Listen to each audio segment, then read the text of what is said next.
PM Modi ने मध्य प्रदेश की राजधानी भोपाल में मेरा बूथ सबसे मजबूत कार्यक्रम के तहत मंगलवार यानी कि 27 जून को कार्यकर्ताओं को संबोधित किया। पीएम मोदी ने देश में समान नागरिक संहिता को लेकर बड़ा बयान दिया है। पीएम ने कहा, एक घर दो कानूनों से नहीं चल पाएगा, ठीक उसी तरह से एक देश में दो कानून नहीं हो सकते हैं। पीएम मोदी ने कहा कि यूनिफॉर्म सिविल कोड के नाम पर लोगों को भड़काया जा रहा है। एक घर में दो कानून से घर नहीं चल पाएगा। भारत के संविधान में भी नागरिक के समान अधिकार की बात की गई है। वोट बैंक की राजनीति हो रही है। पसमानदा मुस्लिम राजनीति के शिकार हो रहे हैं। कुछ लोग तुष्टीकरण की राजनीति करते हैं और देश को तोड़ते हैं।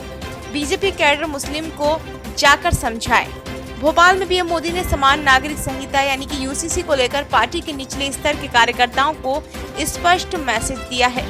प्रधानमंत्री का ये बयान तब आया जब बीते दिनों ही लॉ कमीशन ने एक विज्ञप्ति जारी कर देश के नागरिकों से समान नागरिक संहिता पर उनसे लिखित सुझाव मांगे थे।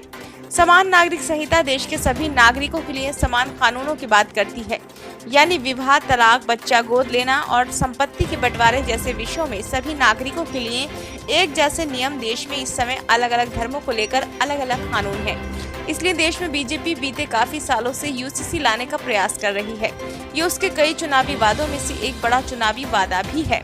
क्योंकि अभी विधि आयोग ने देश के नागरिकों से यूसीसी को लेकर सुझाव मांगे हैं और इन सुझावों की अंतिम तिथि 15 जुलाई होगी। इसके बाद मिले सुझावों के आधार पर कानून मंत्रालय और इस क्षेत्र में काम करने वाले लोगों, राजनीतिज्ञों, शिक्षाविदों और सभी धर्मों के लोगों की एक कमेटी की भी राय ली जाएगी और उनके सुझावों के आधार पर कानूनी जानकारी रखने वाली एक टीम इसका प्रारंभिक ड्राफ्ट तैयार करेगी। उस ड्राफ्ट के तैयार होने के बाद ही ये पता चल सकेगा कि आखिर देश में ये कानून किस तरह का होगा।